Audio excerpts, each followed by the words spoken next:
الحمد لله رب العالمين والصلاة والسلام على سيد المرسلين أما بعد فأعوذ بالله من الشيطان الرجيم بسم الله الرحمن الرحيم الصلاة والسلام عليك يا رسول الله وعلى آلك وأصحابك يا حبيب الله الصلاة والسلام عليك يا نبي الله وعلى آلك وأصحابك يا نور الله. پیارے اسلامی بھائی، فقی ابو اللیث سمرقندی رحمۃ اللہ علیہ تنبیہ الغافلین میں نقل کرتے کہ ایک بزرگ اپنی منزل کی طرف کہیں تشریف لیے جا رہے تھے. شیطان پیچھے ہو لیا، طرح طرح سے وساوس ڈالنے لگا، بہکانے لگا.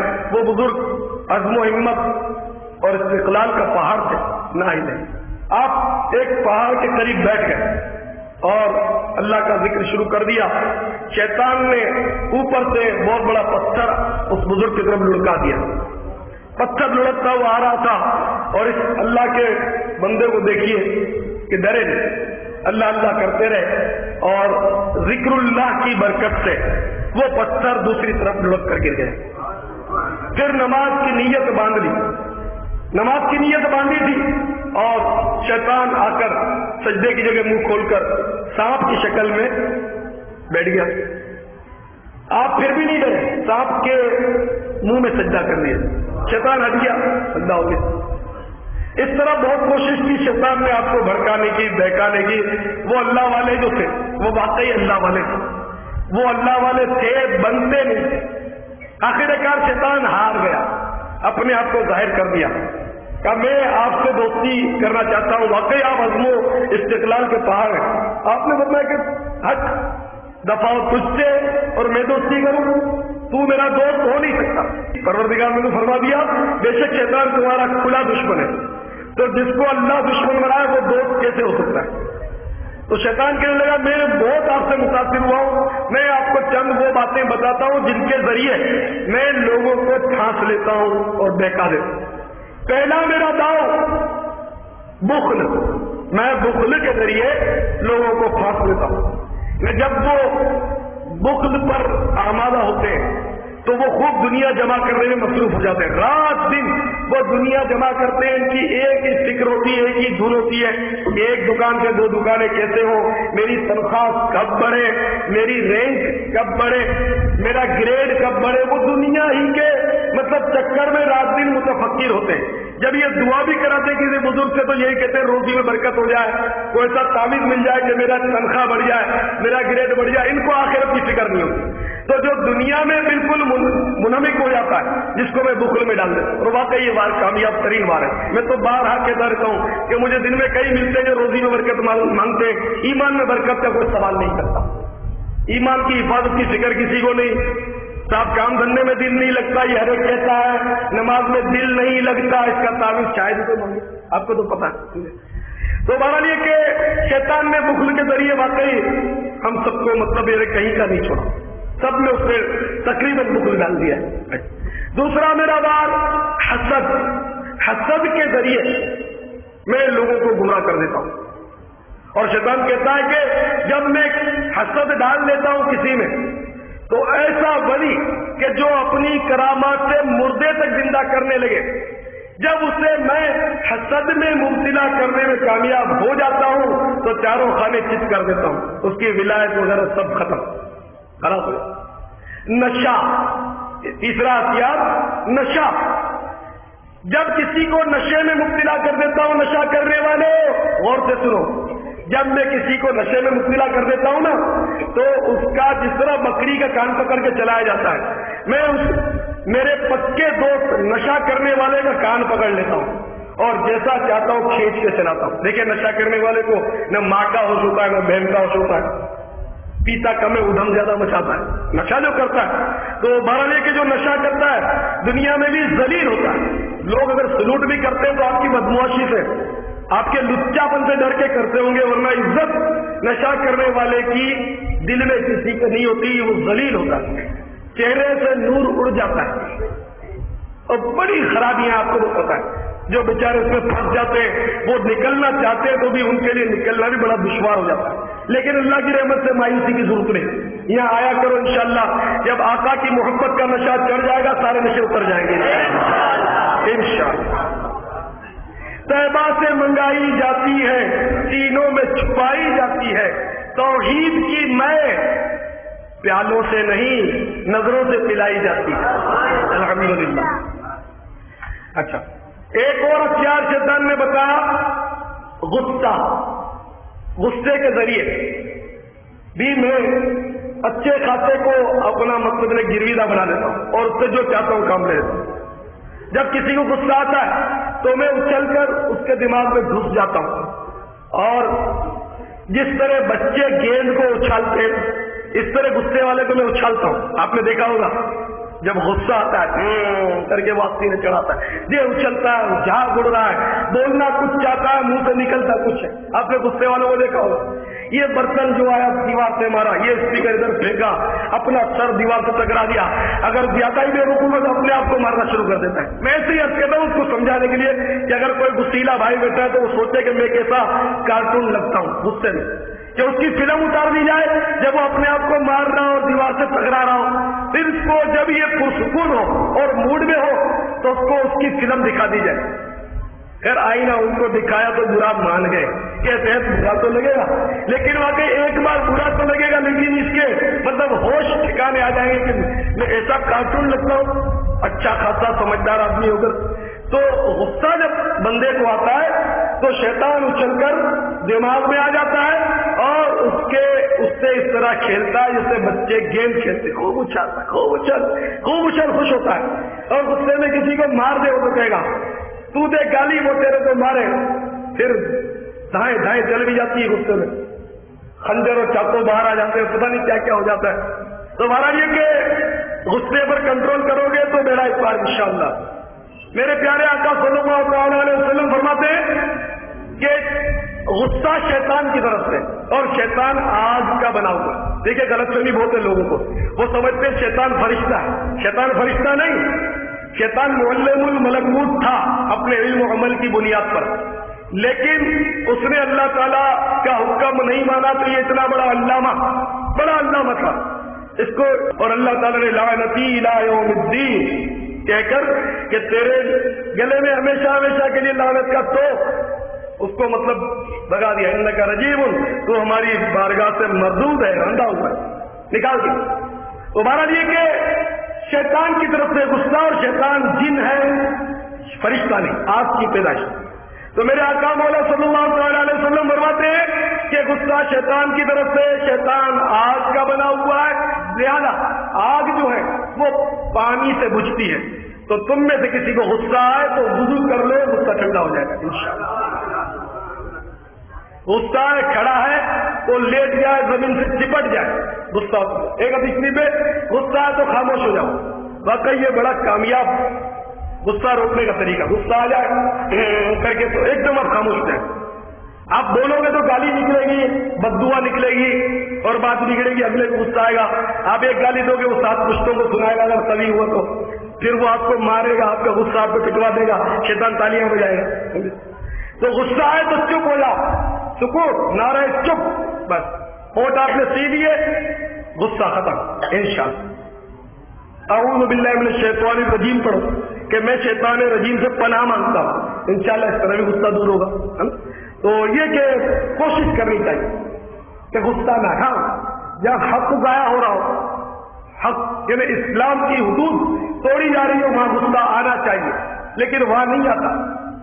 اگر بیٹا ایک دن اسکول نہ جائے تو غصہ آتا ہے، ایک نہیں 2 تھپڑ شاٹ کر کے غصہ آ جاتا، سن نہیں گیا، آج تو نوکری پر نہیں جا، شاٹ کر کے 2 چمبے رکھ دیے اس کو، 2 چاٹے، اور جب نماز چھوڑ دی اس نے، قضا کر دی نماز، فجر کی نماز میں سویا رہا تو ڈیڈی کو غصہ نہیں آتا۔ یہ غصے کا موقع ہے، تاکہ تجھے ناشتہ نہیں ملے گا، تم نے نماز نہیں پڑھی، کر لے ناشتہ، دیکھتا ہوں کیسے کرتا ہے۔ پھر وہ ظہر کے لیے شرافت سے اذان سے پہلے چلا جائے گا، بھوک لگے گی، بھوک ساری بیماریوں کا علاج ہے۔ بھوک اتنی بڑی سزا ہے، آپ بچوں کو مارتے ہوں گے، پیٹتے ہوں گے، بچے زیادہ شرارت کریں نا اس کو بند کر دیں اور اس کو 2 ٹائم کھانا مت دیں، یہ مر نہیں جائیں گے بھوکے، یعنی انشاءاللہ وہ صحیح ہو جائیں گے. آپ دیکھیں بھوک ہر ایک کو درست کر دیتی ہے. اللہ تعالیٰ نے جب عقل کو پیدا کیا، عقل، تو اس سے فرمایا اے عقل تو کون اور میں کون؟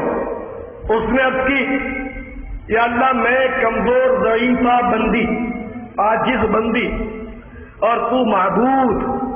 نفس کو پیدا کیا. نفس نے پوچھا کہ تو کون اور میں کون؟ نفس اکڑ فوں ہے، آپ کو پتا ہے یہ غصہ وغیرہ یہ سارے نفس کی مطلب یہ کہ یہ شرارتیں. تو نفس نے اکڑ فوں کا مظاہرہ کیا، یا اللہ میں تو میں جتنے میں کرتے ہیں نا، اپنے قصے سناتے رہتے ہیں اپنے کارنامے میں واہ واہ کرانے کے لیے، وہ سوچ لے میں تو اللہ تعالیٰ نے اس کو جہنم میں ڈال دیا. 100 سال تک جہنم کی آگ میں نفس کو جلایا، 100 سال تک جہنم کی آگ میں جلایا، پھر اس کو نکالا. پھر پوچھا اے نفس بتا تو کون میں کون؟ پھر اس نے کر کہا کہ میں تو. پھر اللہ تعالیٰ نے نفس کو 100 سال بھوکا رکھا، بھوکا. پھر فرمایا کہ اے نفس بتا تو کون میں کون؟ تب اس نے عاجزی سے کہا کہ یا اللہ میں بندہ تو معبود. بھوک نے مسئلہ حل کر دیا. تو یہ سیانے ہو جائے، اتنی بات سمجھ جائے میری بات. آپ دیوانے ضرور بنے لیکن ہوشیار دیوانے بنے. شیطان کے چکر میں دیوانے نہیں آتے، ایسے سیانے بنے کہ اس کے چکر میں نہ آئے. ورنہ جو زیادہ سیانے ہوتے ہیں نا، جس کو ایک اور آدام کہتے ہیں، وہ شیطان کے چکر میں زیادہ آئے. تو آپ پورے سیانے بنے. اور دیوانے ایسے کہ آقا کے دیوانے، اور ایسے سیانے کے آقا کی ہر بات سمجھ میں آتی جائے، سنتیں نافذ ہوتی چلی جائے، ایسے دیوانے اور ایسے سیانے ہوتے جائے. تو میرے پیارے صحیح بھائیوں، میں کر رہا تھا کہ شیطان نے 4 بار بتایا. بخل، اصل لفظ بخل، حسد، نشا، غصہ. ہاں یہ کہ اپنے ضمیر کو دیکھیں، اپنے آپ کو ٹٹولیں، اپنا محاسبہ کریں کہ مجھ میں حسد ہے یا نہیں، تو سمجھ آ جائے کہ حسد ہے. یعنی کہ واقعی میں نے بہت اس پر غور کیا تو بڑا مشکل ہے کہ اس سے کوئی بچ جائے، بہت مشکل. یعنی کہ عوام کو عوام خواص کا بھی اس مرض سے بچنا مشکل. اور یہ مرض صرف میں سیئر کر رہا ہوں، کتابیں پڑھ کر چلا نہیں جاتا. اس مرض کو دور کرنے کے لیے صحبتیں چاہیے. یہ ایک مرض نہیں، یہ باطن کا ایک بے شمار امراض میں سے ایک ہے. بے شمار مرض سے جو صرف مطالعہ کرنے سے، کتاب پڑھ لینے سے نہیں چلے گا، بلکہ اس کے لیے واقعی اہل دل کی صحبت بہت ضروری ہوتی ہے. کہ جو واقعی اہل دل ہو اور کامل، اس کی صحبت سے، اس کی نظر فیض اثر سے یہ مرض مطلب کافی حد تک جا سکتا ہے. ورنہ یہ کہ عوام اور خواص اس میں آپ سمجھ جائے کوئی نہیں بچ. اگر میں مقرر ہوں تو دوسرے مقرر کو میں دیکھ کر اس کی صلاحیت تسلیم نہیں کروں گا. میں جو مقرر، میں خوش الہانی سے نعت پڑھتا ہوں، دوسرا کو خجلان نعت خان ہے تو میرا منہ پڑ جائے گا. اور کوئی اس کی اگر تعریف کر دے تو میں رنجیدہ ہو جاتا ہوں. اور میری تعریف نہیں ہوئی، اس کی تعریف، اس کی آواز اچھی، یعنی کہ رنج ہونا شروع ہو جائے گا. تو یہ ایک امر فطری نفسیاتی مطلب امر ہے. لیکن انسان کو بٹھا لینا کہ واقعی اس سے کہ اب حسد کی صورت پہنچ جائے کہ بس اب خواہش ہو کہ اس کی ذلت ہو، اس کی رسوائی ہو، لوگ اس کی تعریف نہ کریں یا اس کی آواز خراب ہو جائے. خوش الہان جو ہے وہ دوسرے خوش الہان کے بارے میں اس کی آواز خراب ہو جائے تاکہ لوگ میری طرف توجہ کریں اور مجھے زیادہ سنیں. تو اس طرح کی حسد آپ ہر فیلڈ میں آپ دیکھیں، کوئی بھی، یعنی کہ ایک جو ہے اگر وہ مطلب اپنے اندر کچھ مطلب صلاحیتیں پاتا ہے تو دوسرا اگر ایسی ہی صلاحیتیں رکھتا ہے تو اس کے بارے میں وہ خوش نہیں ہو سکتا. یعنی کہ پرانے بزرگوں نے لکھ دیا اخلاق الصالحین میں حضرت اس قدر یہ حسد مطلب عام ہے اور اس کی طرف توجہ نہیں، اور اس کی ہلاکت خیزیاں ہوئے یہ ہلاکت. میرے آقا مولا صلی اللہ تعالی علیہ وسلم نے فرمایا کہ حسد نیکیوں کو اس طرح کھا ڈالتا ہے جیسے آگ لکڑی کو کھا جاتی ہے. نیکیاں جل کر راکھ ہونے لگتی ہیں، لیکن یہ حسد کی آگ ہمارے اندر بھڑکتی جائے. اس کو کس طرح مطلب ہم دور کریں؟ اس حسد کو دیکھیے. دنیا کا سب سے پہلا خون آپ کو پتا ہے کب ہوا تھا؟ سب سے پہلا قتل حضرت آدم صفی اللہ علیہ نبینا وعلیہ الصلوۃ والسلام کے 2 فرزندوں کا یہ واقعہ ہے کہ قابیل نے حابیل کو قتل کیا. اور کیوں قتل کیا؟ اس کی مطلب وجہ حسد. کیسے؟ حضرت آدم علیہ السلام اور حوا علیہ السلام ان سے کون واقف تھے رضی اللہ تعالی عنہ؟ ان سے کون واقف؟ حضرت حوا رضی اللہ تعالی عنہ کو ہر بار حمل میں 2 بچے ہوتے تھے، ایک لڑکا ایک لڑکی. یہ سننے کا واقعہ ہے معلومات کا. ایک لڑکا اور ایک لڑکی.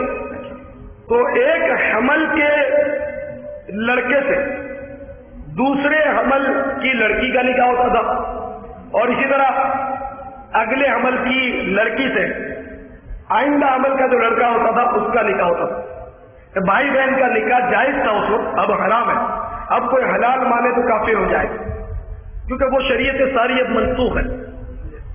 اگرچہ آدم علیہ السلام کی شریعت میں جائز تھا، اب کوئی جائز کہے تو کافر ہو جائے، تو قرآن کا سختی سے منع کر بھائی بہن کا نکاح نہیں ہو سکتا. ٹھیک ہے. تو اب قصہ یہ ہوا کہ حضرت حوا کے 2 حمل کے لڑکے تھے اور لڑکیاں تھیں. حابیل اور اس کی بہن ایک حمل میں تھے، قابیل اور اس کی بہن دوسرے حمل میں تھے. تو قابیل کے ساتھ اگلے حمل کی لڑکی کا بیاہ مطلب منعقد ہونا تھا، اور اسی طرح حابیل سے دوسرے حمل کی لڑکی کا نکاح ہونا تھا. قابیل کو یہ بات پسند نہیں آئی، کیونکہ قابیل کے ساتھ جو اس کی جڑواں بہن تھی وہ زیادہ حسین تھی اگلے حمل والی لڑکی سے. تو وہ حسد کی آگ میں جل گیا کہ واہ، میری جو 7 بہن ہے وہ حابیل کے اس میں چلے جائے اسد میں، اور اس کی جو بہن ہے جو اتنی شکل میں اچھی بھی نہیں وہ میرے نکاح میں نہیں. قابیل قاتل دونوں خاص سے شروع ہے. تو ایسے مطلب نکات لکھ بھی لیا کریں، میں تو عرض کرتا رہتا ہوں، آپ میری مانتے نہیں ہیں، آپ کو ایسے نادان تھوڑی ہے. تو اسکول اور کالج میں ڈنڈا ہوتا نا، پھر مطلب یہ کاپی لے کر آپ بیٹھتے ہوں گے، ورنہ یہ دین کی سنتوں کی باتیں لکھنے کہاں بیٹھیں گے آپ؟ جو میرے پرانے دوست ہیں ان کو کہہ رہا ہوں ناراض نہیں ہوں، کیونکہ ہم لوگ یہ سیکھتے ہیں. تو ڈائری ہونی چاہیے. میں 4 ڈائریاں اپنے جیب میں رکھتا ہوں، یقین نہیں ہے تو میرے جیب میں دیکھ لے 4 ڈائریاں ہیں. ایک یہ نا، ایسی 3 ڈائریاں ہوں. بہت میرے بیان کے نکات لکھے میں لکھتا رہتا ہوں. اتنا حافظہ نہیں چاہتا، اعتراف کرنے میں مارج کیا میرا حافظہ بالکل کمزور ہے. اسیان سے نسیان ہوتا ہے، اسیان گناہ کو کہتے ہیں. تو اللہ تعالیٰ میرے گناہ معاف فرمائے تو حافظہ بھی انشاءاللہ صحیح ہو جائے گا. تو بہرحال پیارے بھائی بھائیوں، میں عرض کر رہا تھا کہ حسد جو ہے یہ بہت خطرناک ہے. دیکھیے قرآن عظیم میں بھی پناہ مانگی گئی.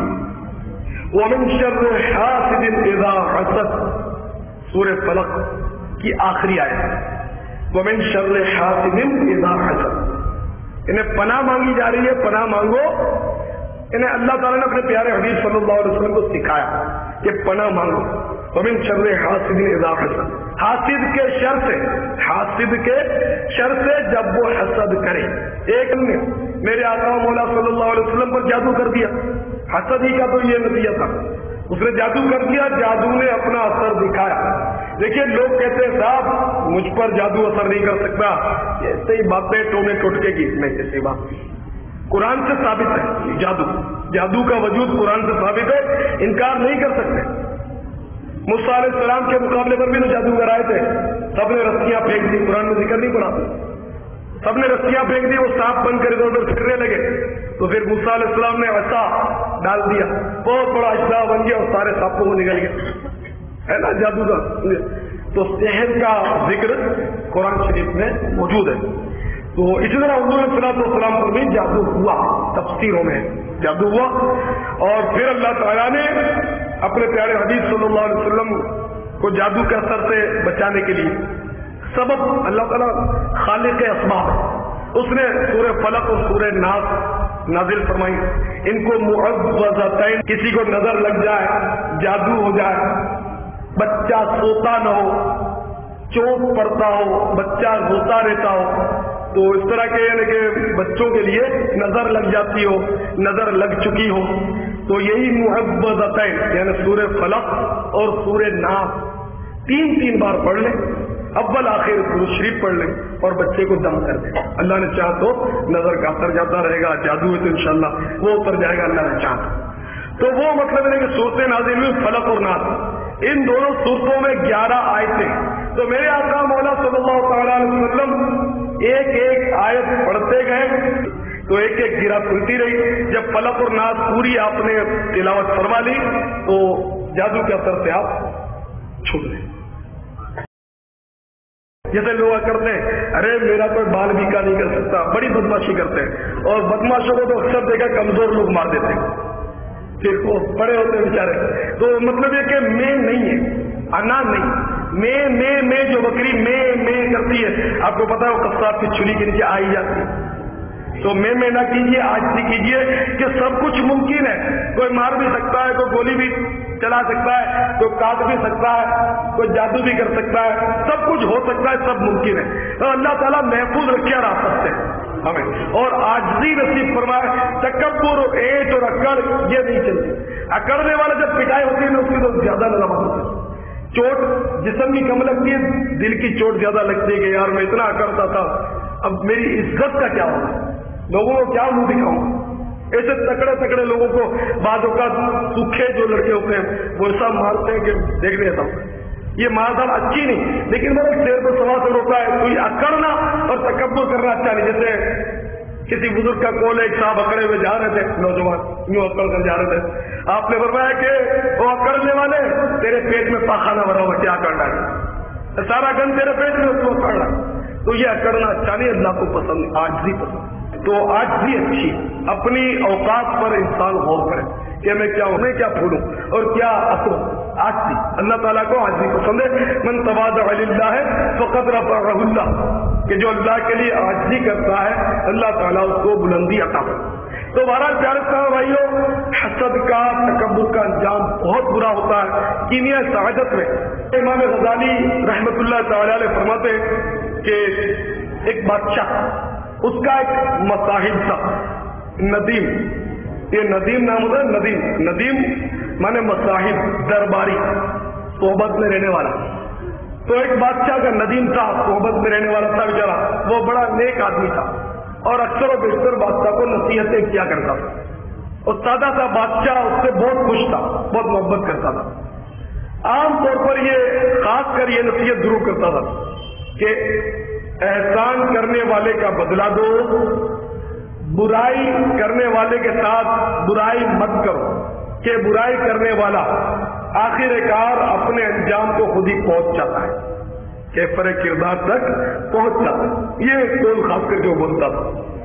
اب ظاہر ہے کہ میں نے کہا حسد، کسی کی اچھائی دیکھ کر کوئی رہ نہیں سکتا. ایک مطلب تھا ایسے ہی، مطلب کڑیل وہ بہت کڑتا تھا، بہت حسد کرتا ہے، بادشاہ اس کو اتنا چاہتا ہے حالانکہ وہ امیر تھا اور مجھے اتنا نہیں چاہتا. تو وہ مطلب ہے کہ چال سوچتا تھا کسی طرح اس مقرب بارگاہ کو میں نیچا دکھاؤں. آخر شیطان نے تجویز دی. یہ جتنی بھی تخریب کاری کی تجویزیں ہوتی ہیں نا، ذہن میں آتا کہ یہ کر دو، اس طرح مارو، یوں گالی نکالو، یوں کر دو، یوں جوا کھیلو، یہ اب داؤ چلاؤ، شراب پیو، ہیروئن پیو، ادھر سے سستی ملے گی ادھر سے مہنگی ملے گی، جیب اس طرح کاٹو، بڑی مہارت کی جیب کرنے والوں. تو یہ ساری تجاویز جو وہ شیطان دیتا ہے، شیطان دل میں القاء کرتا ہے، اس طرح کرو، ذہن میں بات ڈالتا ہے. تو شیطان نے اس کے دل میں القاء کیا، اس کے ذہن میں بات ڈال دی. بڑا خوش ہوا کہ باہر آئی، دوڑتا ہوا بادشاہ کے پاس بولا اور بولا علی چاہ، یہ جو ہے نا فلاں جس کو آپ بہت چاہتے ہیں، وہ کہتا ہے کہ آپ اب بادشاہ کے منہ سے تو بڑی بدبو خارج ہوتی ہے. اچھا اس کا ثبوت کیا؟ نے کہا آپ جب آئے آپ کے پاس کل تو آپ دیکھ لینا. آپ کی توجہ نہیں ہوتی، وہ اپنے منہ پر ہاتھ رکھ لے گا، ناک پر ہاتھ رکھ لے گا، سمجھ جانا. اچھا اتنی نفرت کرتا ہے مجھ سے، یہ کل آئے اس کی بات ہے. اب دوسری طرف وہ حاسد، کیونکہ وہ اگلا تو بیچارہ بولا بالا سیدھا سادہ نیک آدمی تھا، اس سے ملا بہت پیار سے، بولا آج تو میں آپ کی خدمت کروں گا، میرے غریب خانے پر چلیے. بولا بالا میں چل پڑا. بادشاہ کے پاس جانے سے پہلے کچھ دیر پہلے اس کو وہ مطلب دعوت اس نے کی اور یہ چلا گیا. اس کو خوب کچا لہسن کھلایا کباب میں, اور کہتے ہیں نا وہ کچی پیاز سرکار مدینہ صلی اللہ تعالی علیہ وسلم نے کبھی نہیں کھائی.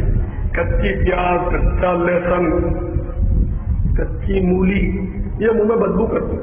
اور یہ کچی پیاز وغیرہ جن سے منہ میں بدبو پیدا ہوتی ہے, مسجد میں کھا کر آنا تو ناجائز ہے کہ لوگوں کو بھی تکلیف ہوتی ہے, فرشتوں کو بھی تکلیف ہوتی ہے.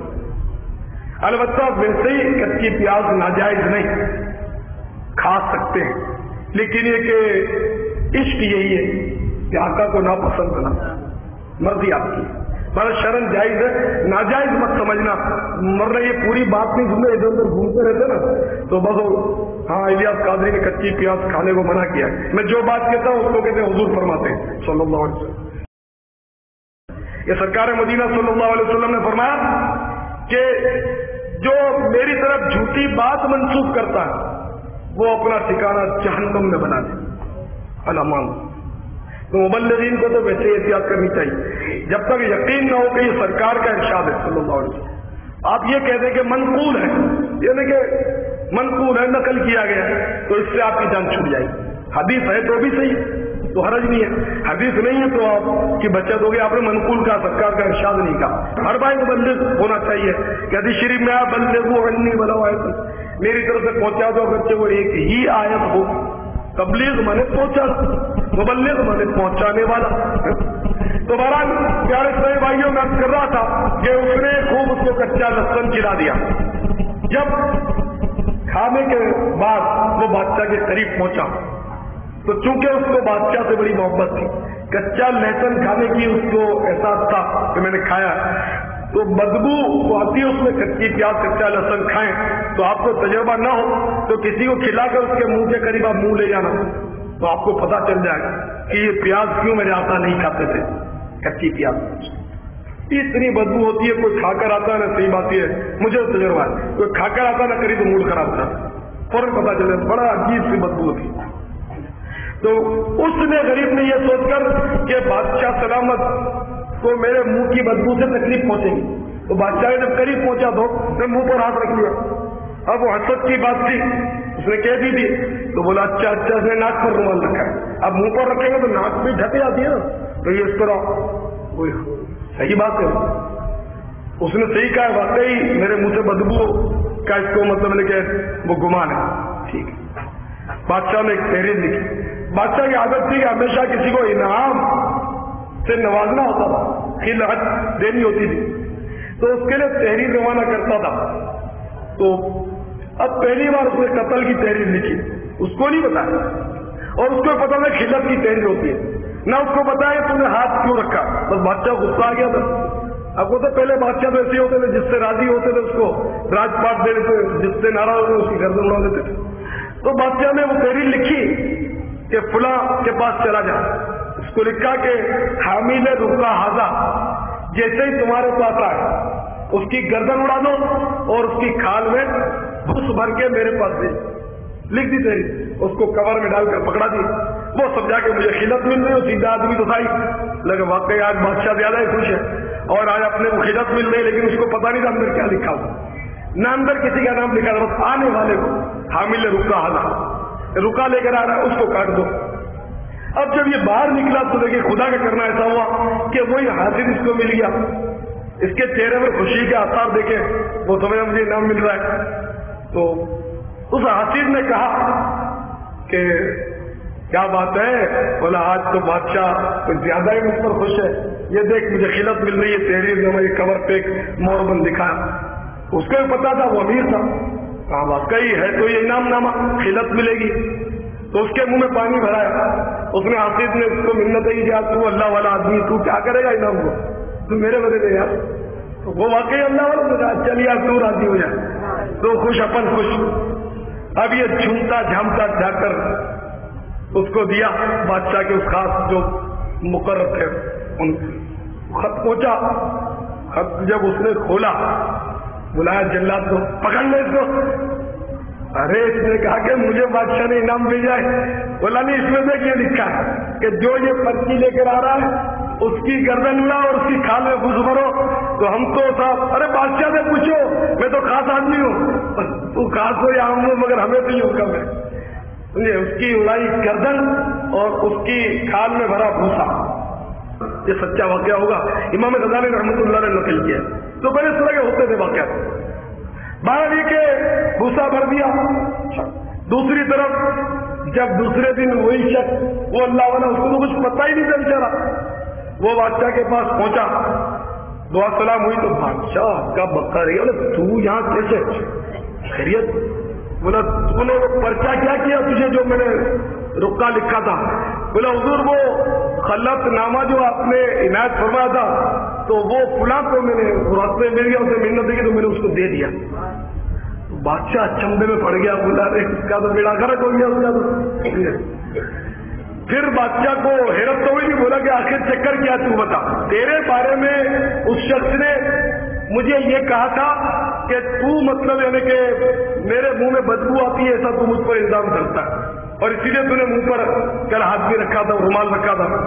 تو اس نے بتایا کہ علی جا کل اسی نے مجھے لفظ وسن کچا کھلا دیا تھا, تو میرے منہ میں آ رہی تھی بدبو, تو میں نے سوچا کہ علی جا کو میری بدبو سے تکلیف نہ پہنچے, اس لیے میں نے رومال منہ پر رکھ لیا تھا. ماشاء اللہ, اچھا تو ہی کہا کرتا تو صحیح ہے کہ بروں سے برائی مت کرو, برا خود کے فرق کردار تک پہنچ جاتا ہے. تو حاسد کا عبرت ناک انجام. تو میرے پیارے اسلامی بھائیوں, یہاں ہمیں قتل کر کے ہماری کھال میں گھوس بھرنے کی تو کسی کو طاقت نہیں ہے. صحیح بات تو یہ, ہم تو اپنے دو میں پھانسی میں وہ پھول رہے ہیں, ہم کچھ بھی کر دیں ہمارا کوئی بال بھیکا نہیں کر سکتا. لیکن قیامت سے پہلے موت, قبر, حسد کرنے والا اس کے لیے جہنم کے عذاب کی وعیدیں. حسد یہ کبیرہ گناہ ہے, بڑا سخت. حسد کی تعریف میرے اسلامی بھائیوں یہ ہے کہ کسی کی نعمت دیکھ کر اس کے زوال کی تمنا کرے کہ اس کی عزت خاک میں مل جائے. اتنا دولت مند ہے, خوب کاروں میں گھومتا ہے, اللہ کرے اس کا ایکسیڈنٹ ہو جائے, یعنی اس کے زوال کی تمنا کرے, اس کی آواز بیٹھ جائے. یہ اتنی بہترین بیان کرتا ہے تو اس کے بیان کا اثر ختم ہو جائے. لوگ اتنا اس کی عزت کرتے ہیں, اس کی واہ واہ کرتے ہیں, اس کو لوگ مطلب چھوڑ دیں, اس کی عزت نہ کریں.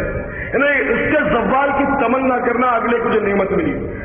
تو یہ ہے دراصل حسد.